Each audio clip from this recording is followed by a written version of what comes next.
Hey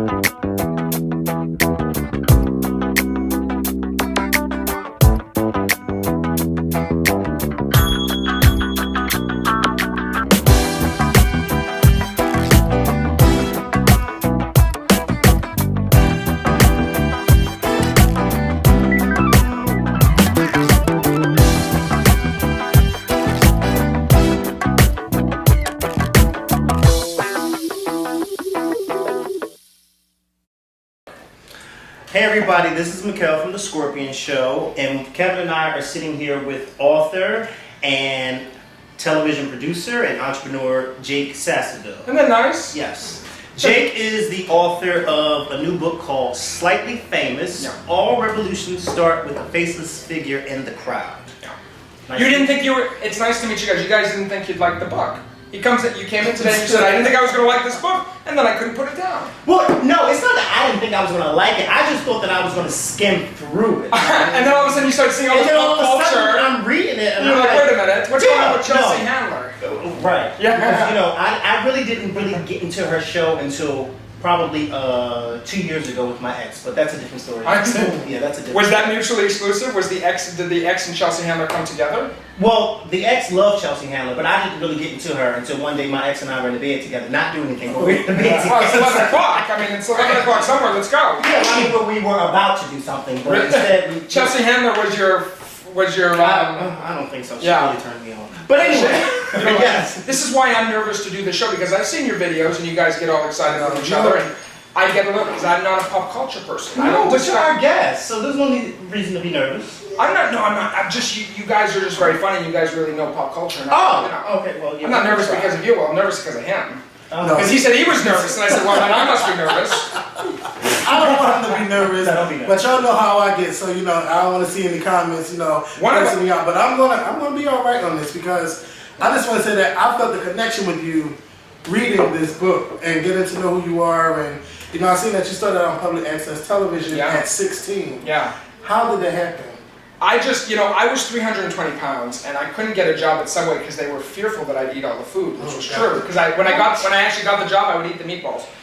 Anyways, and so I said, well, it must be time to do television, because I kept going home in the afternoon. I saw Jerry Springer with my grandma. My grandma really liked Jerry Springer, just pounding people down. And I said, well, I think I can do a better TV show than that.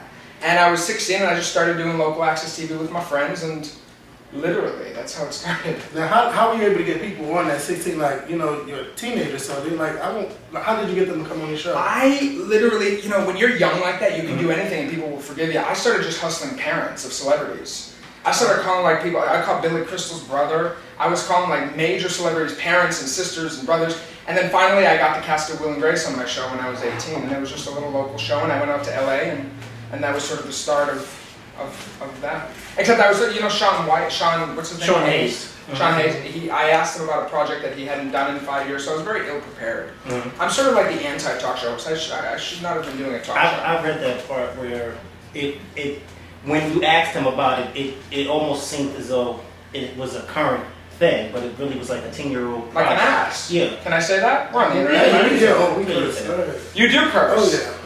You guys are much calmer than I expected, to be honest with you. Is it because you're interviewing somebody and you're not... I mean, we can talk about Chris Brown going back to Rihanna, and we can do it. Well, let's talk about that today, because I got a lot of stuff to say about that. Okay. But, okay, speaking of you getting money from people, okay, there's a part in the book, because, I was, like I said, I was reading the book. Speaking of me getting and I was money doing from a whole lot of highlighting in this book. So, there was a part in the book where you said the Stephen King and Tabitha King Foundation somehow, some way agreed to give me the rest of my money. Yeah.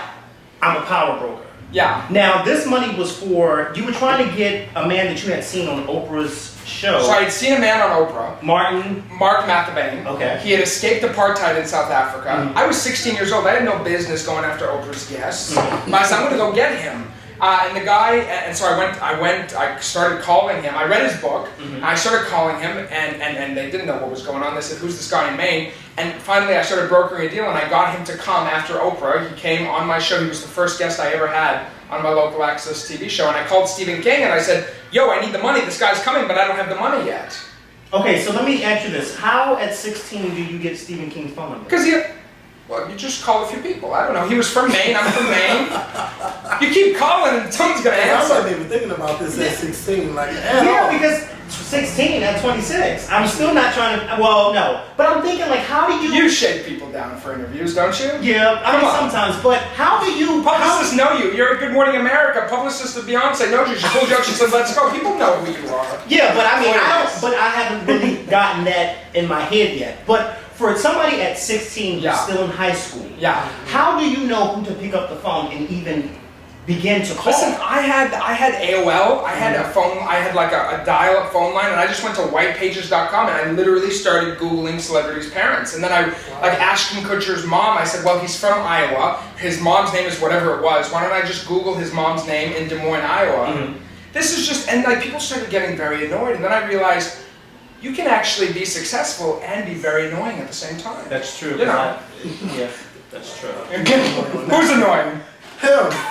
What? I'm the Annoying off camera? What are you talking about? Like annoying? No, we know each other on camera as well. But yeah. But off camera as well. Okay. Yeah. So you went to Marymount and you were bored there. Wow. You were so bored there, and you know you got this. You got the government to send you $30,000. Use the You're spinning the spin. I love this. You're spinning my stuff. Government just writing me checks.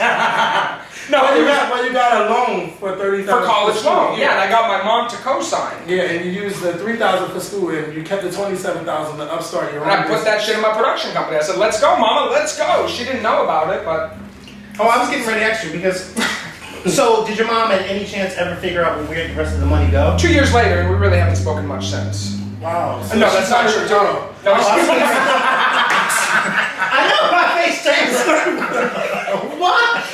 No, she's great. No, she was really annoyed, and she brings it up every now and again, which is very awkward. But I'm even sure she's happy for you now. Well, I hope so. I'm paying the money back. That's all she cares about. Well, yeah, I mean, yeah. You gotta, everyone, here's the thing, guys. Everyone's playing the game, right? There's a game that we're all playing. And you gotta make sure you're playing a big game. Because nobody wants to win at a small game. And so when, it took $27,000 of my college loan money to start my production. Who cares in the big picture? I didn't hurt anybody. Maybe my mama a little bit, but then I said sorry. But what is it about you that said, I'm gonna get these companies to send me this money, even though you didn't have, the talk show yet? You were working on getting a talk show. How did you get them to just send you $59,000 like you did with Overstock? Like, what, are you like a library in your head? You remember everything? I read your book.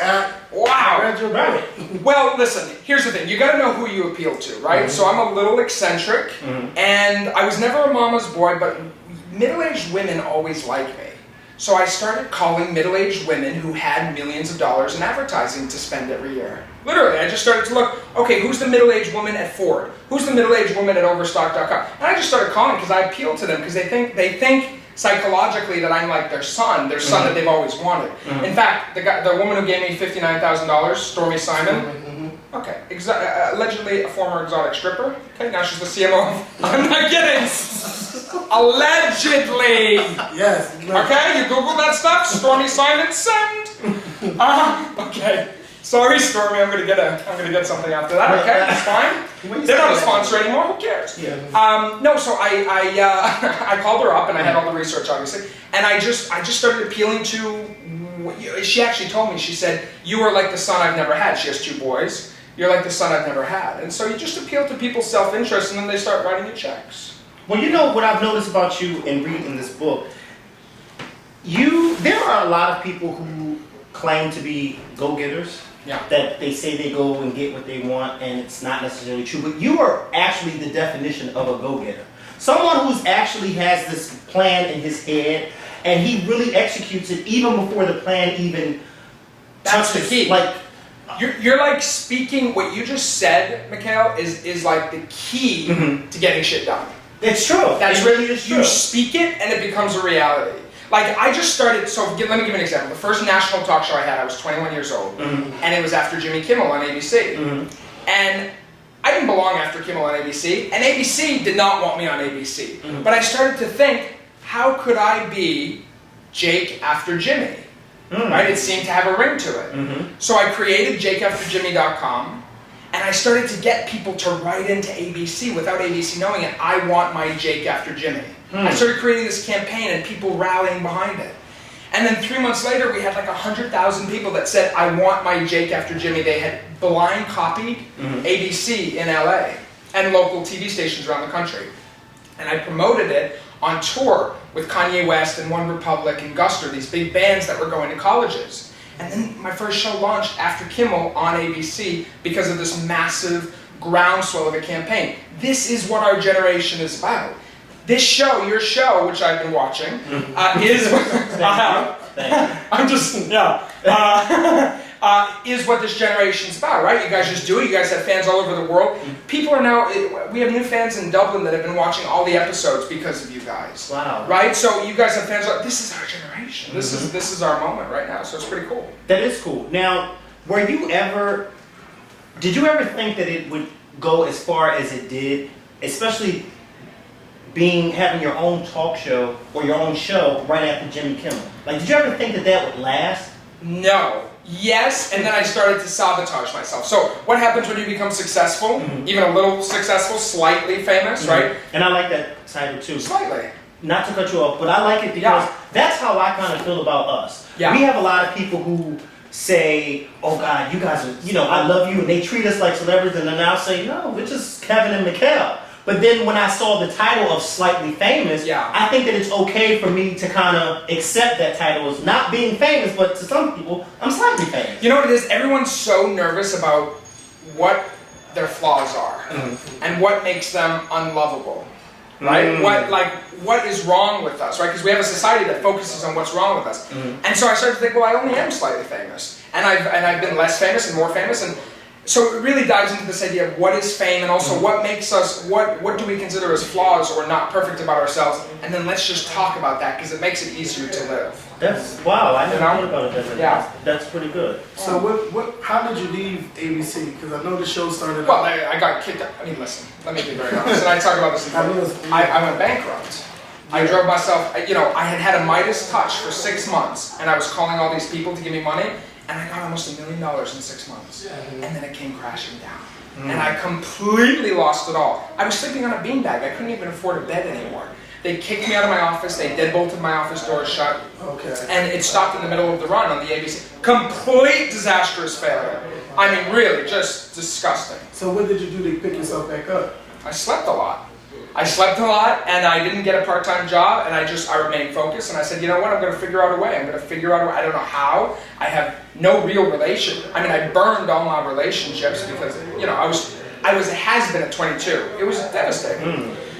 But, you stay focused on something and you reinvent. I did the same thing Madonna's done for 30 years, just not at the level that Madonna is, right? I reinvented. Yes. I reinvent until it works. She reinvents on a whole different platform, right? But, and 13 months later, I figured out a way to get another show on, it was syndicated for 2 years, I think, 102 weeks on CW and Fox, called Late Night Republic. And that came, a year and a half after I got thrown off of After Kimmel on ABC. Well, did you ever think that you would ever be able to make it on television again after being kicked off such a major network as ABC? I had to really find an inner zen and an inner calmness. It sounds kind of cliche, but I really had to meditate a lot because not only I knew that I could make it if I wanted it, I had to decide if I wanted it. And when you decide if you want something, everything else becomes secondary. But I decided I wanted it. It was a burning desire. And after this happened, I realized, because I had been chasing fame for a long time, right? I was young and I wanted to be famous. And in those months after ABC, I realized it's not about being famous. It has to be about something bigger. So I learned that too. I learned that in my own personal life because when I was younger, I always said, I want to be this big movie star. I want to be this big movie star. But then when I started to get older, I started realizing that it's not necessarily about being this big movie star. It's about doing what you love to do. Yeah. And if I didn't love doing, being an actor, there's no way on earth I would be this big movie star because I didn't really genuinely love it. I just loved the perks that came with it. Exactly. So that's when I had to kind of reinvent and say to myself, I don't think I want to be a big movie star. I just want to be an actor and be good at it. Because I've been you just had an aha moment. Yeah, because I've been wondering why we haven't done skits or anything. Because at a time, he wanted to be an actor. He went to acting school and everything, and our skits are funny. We did a Precious skit, and everyone was like, well, why do people? My best friend from Argentina used to call me Precious after that movie. I said, how dare you? I said, how dare you, Reza? That is true. No. You did a Precious skit. We did the Precious skit. Everyone loved it. And people been wanting more skits, and we have not done a skit yet. And that's almost 3 years ago today that we did. And so, what is the learning from that? The learning from that is that now I know that he doesn't want to be an actor. He doesn't want to do skits. Well, it's not that I don't want to be an actor. It's just that I think I had it all reversed. Instead of me wanting to be a good actor, I wanted to be famous. Yeah.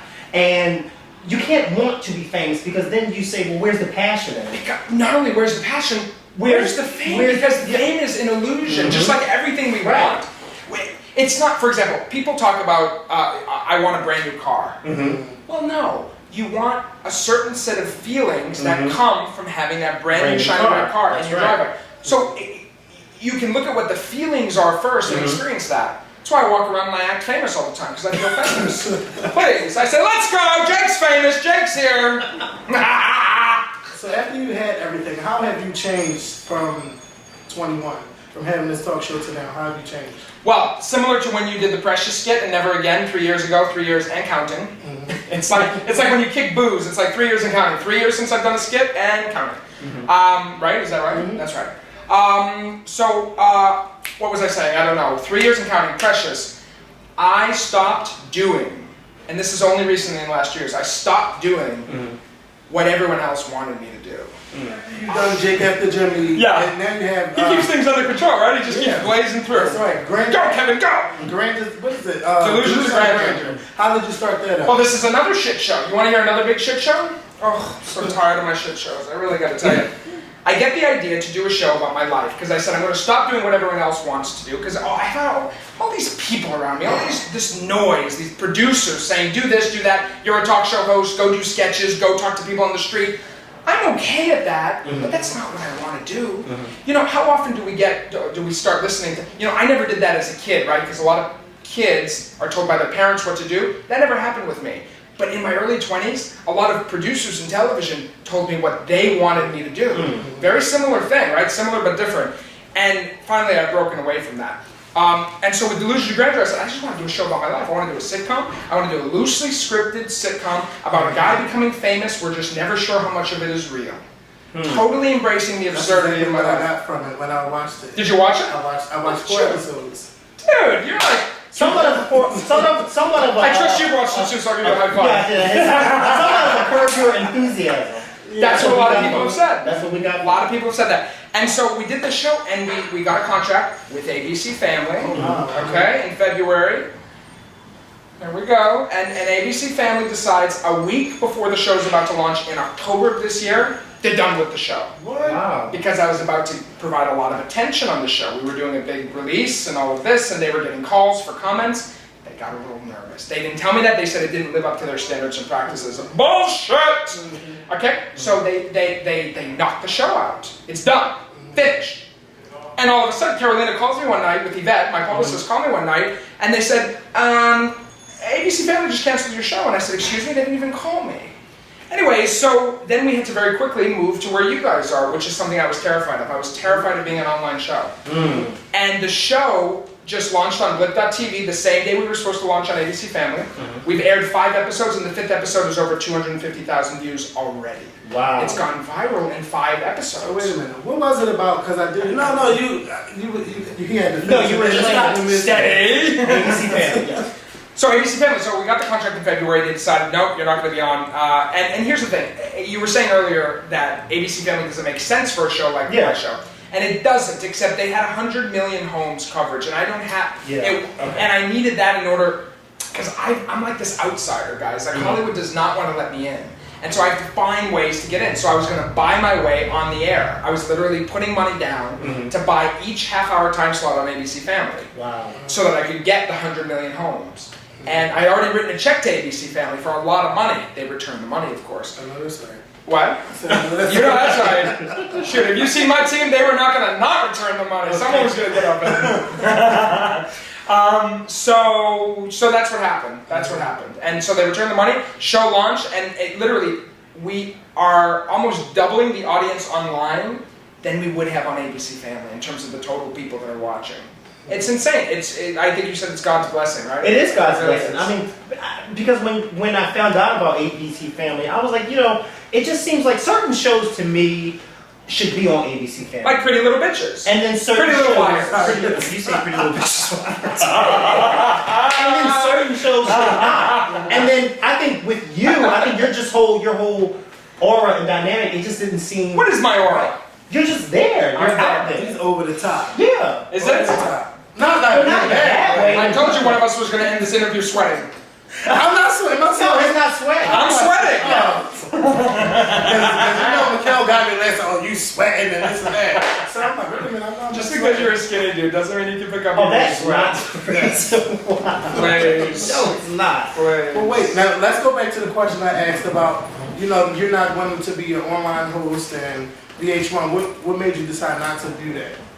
So I was given opportunities, or I was presented with opportunities to do like VH1 Best Week Ever and all this stuff early on, and I was, there's magic in being focused, and I was focused with getting on. I was making sure that camera didn't stop. That's sorry. okay, we're there. Are we there? Hello world, it's Jake, Kevin, and Mikhail. Here we are. Okay. And this ain't tea in the cup. Okay. So, what are we saying? About Best Week Ever. I was very focused and I wanted to get on late night television. And I wasn't going to let anything, because everyone was saying, why don't you go to YouTube? Why don't you start on Best Week Ever? For better or worse, I was focused on getting on late night television, and that's what I ended up doing. But these are inspired routes for a lot of people, YouTube and Best Week Ever, and people say, well, what's wrong with you? You gave up all that. No, I was just focused. And we are not a society that embraces focus like that, where you have to sort of look at everything and go after all. No, I was just very focused and I was just very clear, and that makes people uncomfortable sometimes. Now that you're a part of the YouTube family, because I know we get asked this question a lot, if you ever make it back onto television, like if your show gets picked up for television, will you continue to do some things for YouTube? I think I'm actually doing Blip, but Blip and YouTube, I guess we're on both, right? Mm-hmm. Yeah. So, yes, the answer is yes. I don't see how you can't. Yeah, because a lot of people will feel like you've kind of, for us, a lot of people tell us, well, we feel like you guys Want to leave us abandon us. for YouTube. It's just fascinating to me that, like you guys, a worldwide community has embraced my show, Delusions of Grandeur. And I'm not sure how you could turn your back on something like that. I think it's very important. And it's been a hugely cathartic lesson for me. Because I was I was so sad when I found out about the ABC Family thing. I was petrified because, I didn't know how you could build something out of nothing on the internet. Even though I'm of this generation, I didn't know how to comprehend that. Yeah. It sounds really silly, but I'm just being honest with you guys. So we've learned. It's a big world. I tell people all the time, like when people say no, you can do your own.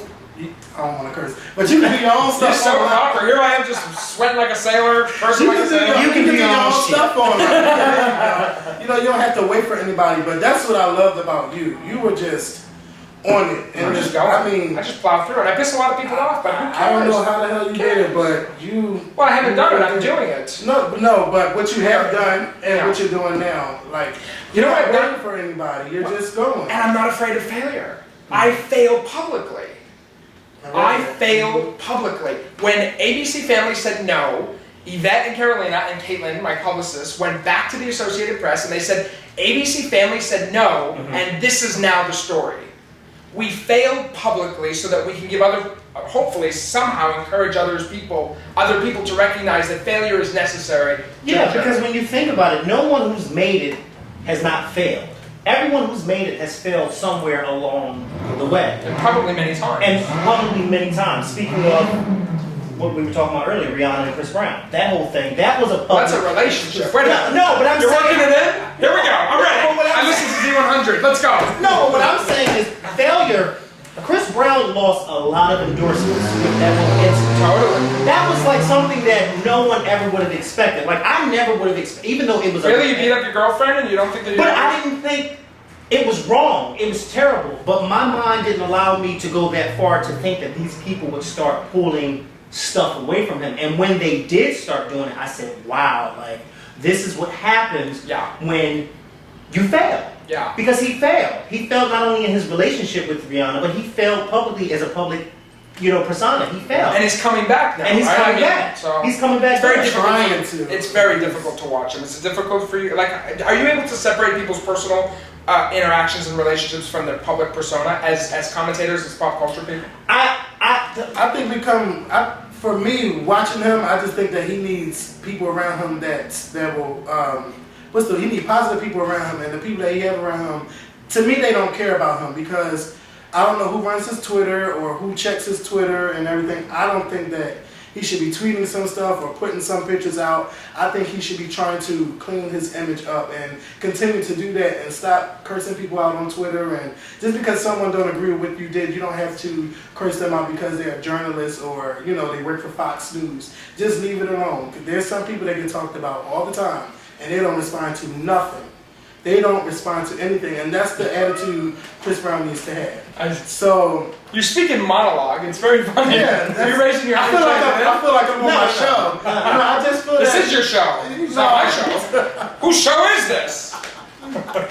No, but I agree. I mean, I just think that with me personally, I try to separate people's personal lives with their public image, but sometimes it's hard because then you can't help but to say, you just have to be up on your ish. And I think Chris Brown has failed in many ways because it's like he has so many young fans that look up to him, and the stuff that he's been doing lately is not something that I would want anybody young to see. I just wouldn't. So I mean, Chris Brown, he has a lot of growing up to do. A lot of growing up to do. And the thing is, the sad part about it is that he's only a few years younger than me. Yeah. Actually, with us. And he's an amazing dancer. Have you ever seen him dance? When I saw him dancing with the stars, I said, whoa. He's amazing. Let's go. They didn't even want him on dancing with I said, let's go right now. Do you hear what he's saying? Do you hear what he's saying? He just keeps the thing on track. So what does Jake like to do for fun? Oh, God. I like to travel. I like to jet ski. So my best friend Caitlin and I go to jet ski. She makes me ride in the back. I'm not gonna say what I was gonna say because is that derogatory to say that when I say where I ride? Mine. When I ride bitch? No. It's not derogatory. She makes me ride bitch. It's a woman making me ride bitch in the back of the thing. I ride on the back of zip cars. I ride on the back of motorcycles in London. I ride on the back of jet skis in the Caribbean. That's all I do for fun. I like to ride on the back of... Sorry. Let's move on. No, I do. I like to go jet skis and motorcycles. Are you dating? Yes, That's for season. That's for season. Can I tell you? I had the summer of love. I did. I had the summer of love. I was 24 years old 2 years ago. I came running out of the closet, and it took me 2 years to have the summer. I had the summer love, and poor Caitlin got a call after every single date. Oh yeah. It wasn't like a gushy call. It was a hysterical because I was in hysterics all the time. Because I'm a hysteric kind of guy. I'm an intense kind of guy. No, I'm not dating anyone in particular right now. But Do you think it'll be hard for you, or so you're slightly famous. So when you become famous, do you think it's going to be harder to settle down with someone? Well, I think that there's a few things. So fame for me, the famous thing brings out what is already there. Okay. So that's number one. So fame doesn't inherently change anyone or anything. It's simply, I believe, it reveals what is already there and it exponentiates it. It makes it huge, right? And I think that's the same thing with being rich. It shows, it reveals what's already there. So that's the thing about famous. So I think that I will continue being who I am. Which is a diva. No. I'm just kidding. I'm not. No. Talk to my former staff, okay? And then the other thing, settle down is the other word that I picked up from what you said. I don't know if I'll ever settle down. I don't believe that we were made to settle down. And I'm not talking about romantically or sexually. I'm just talking about in general. I don't think of stuff in terms of settling down. I just keep moving forward. And if I'm able to click with someone that I'm able to continue moving forward with in life, then let's move forward. But by gosh, I hope I don't settle down. I don't want to stop. Who would want to stop? Settle down means stop. It means hang out. It means build a home with a white picket fence. I don't know if I want that right now. But I would love companionship. That would be great. I never thought of it like that. I think I'm going to start using that. Yeah. I think I am. Doesn't settle down sound like a middle-aged housewife, which is smart if you are because you're watching the show. But you know what? The way you put it, I think when you put it in that sense, It does seem like that because Yeah. it's almost as if, okay, now you have the person, now you guys are just going to stop and do. But it's like, no, you should continue to move forward, not with other people. No. But you should just continue to have When I say I fun. don't want to settle down, you should see him. He almost had a panic attack. I'm like, because I'm looking at settle down from a different type of Well, yeah, course. he and I go back and forth on the relationship too. He thinks being a hoe is cute. Who says that? That's such Is it a lie? Wait a minute. That's The laughter means there's truth. Sometimes there is sometimes. You've been cross-pollinated? Just wrap it up. You've been soiling your oil? Yeah, he and we both encourage to whatever you do, wrap Wrap it up. Yeah. But I'm more so like She says wrap it up twice with her. She says wrap it up. Wrap it up. That's all I hear from her. And then she says, let's go get tested. I said, we're not having sex. She says, I want to make sure. That's the best friend for you. that is the best one. That's a good one. That is So something. you sleep around a lot? Cause Oh hell no, not a lot. is that not true? You gotta get it in when you get one to get it in, but not a lot. No. Literally? No, not a lot. Not a lot. But I mean, he likes to have fun. Yeah, I am a party person. See, this is the thing, is that this American culture is so under-sexualized. We're over-sexualized in the media, but we're like when you say you like to have fun, that means a whole lot of things to a whole lot of people. And does it mean penetration? Does it mean kissing? He's talking about sex. No. Does it mean dating? Does it mean I don't know what it means? Fine. Have fun. I don't know. Party. Let's go out. Let's try the world. Let's have some drinks. Yeah. That's what I'm saying, is that it's different to everybody instead of, and it's so taboo. What? What? It's like a time for that. Just You gonna get time for what? Just going in the bedroom all day. No. I don't need anybody to get me pregnant. Shit. Okay. So you thought you two were the crazies. Let's go. I was ready for you. Okay. I didn't know. I just didn't know. So you don't know what? That you were over the top. I'm glad you were No. no, I thought you were taller too. Did you? Did you think he was taller? I thought you were I mean, you said taller. I was taller. I said, oh, suddenly I beat my chest up. I said, oh, I am. No, I really did think you were taller. I feel tall when I come across people that aren't tall. Well, you're in your Doc Martens. You're at least 3 feet higher than you normally would. That's true. How tall are you? 5'8", I think. 5'9". 5'10". Oh, I'm sure. Oh, okay. So you're taller than me. Am I 5'8"? I'm 5'8". It's cute that that's your best friend. Well, because we went to the clinic to get tested, so we got the height thing as well. What exactly is it that you want people who read Slightly Famous to get from this book? To recognize that anything becomes possible when you believe it is. That's deep. Yeah, that's really what it is. Because, I mean, listen, we're talking pop culture, right? I'm talking my escapades with Chelsea Handler, which was a shit show. I'm talking Jimmy Kimmel, I'm talking failure, bankruptcy, I'm talking building a company and talk shows. But all of that leads to, when you believe that you can do something, it becomes possible. That's it, all you need. And it doesn't even matter if you're trying to be famous or even trying to make it in Hollywood or in the industry. Just trying to go through everyday life. Like, Yeah. whatever it is that you believe in, you can go through with it. Like, there was this one line in the book. It may not have anything to do with that, but I just... Wait, you know what I just noticed? Tell You me. have on those toe shoes. I in the do. book. I do, in the book, right here. Very good. Speaking of these toe shoes, how did you manage, I know, right? How did you manage Sorry, to go through that's a part of my undercarriage that you don't want to see. I'm like, but that was sexy. How did you manage to go to business meetings in pajamas? Well, you put it in past tense. I show up to all my meetings in pajamas. But, because you know, when I heard that, Why not? When I read that, you know what it reminded me of? Tell me. And don't laugh. It reminded me of a few years ago when Michael Jackson was on trial and he showed Whoops. up in pajamas. And I'm like, is this serious? The parallels are stunning. Yes, they No, are. they are. They are. Did you ever think that you would make it going to a business meeting in pajamas? Listen, I'll tell you something. When my brother died when I was 17, I recognized that life is very short. And then when I failed at 21, when my show got pulled off the air, I realized, oh my God, what am I going for here? And then sort of in my mid-20s, I realized I just want to be comfortable. I want to be comfortable with myself. I want to be comfortable with those around me. I want to be comfortable with what I'm wearing. And I know that sounds much more philosophical than you perhaps were thinking, but that's literally why I show up to things in pajamas. I just think it's more comfortable, and I think it can be stylish, and why not do that? Has anyone ever said anything to you about it? Like in the business meeting? Here's the thing, I never want to be that guy that oh, who's that guy? His name starts with a J. I want to be, love and hate are the opposite sides of the same coin. It's the opposite side of the same coin. As long as people are feeling one way about you, this is all very good. So I don't really care what they say. I just need them to write the check, sign it, and I get out and I go make great stuff and hopefully inspire the world. So what's next for you? Well, I'm enjoying my. I'm gonna drive back to New York first of all, and then what's next for me? I'm doing. What is next for me? I mean, I'm doing. What? Yeah, I'm doing the second season of Delusions.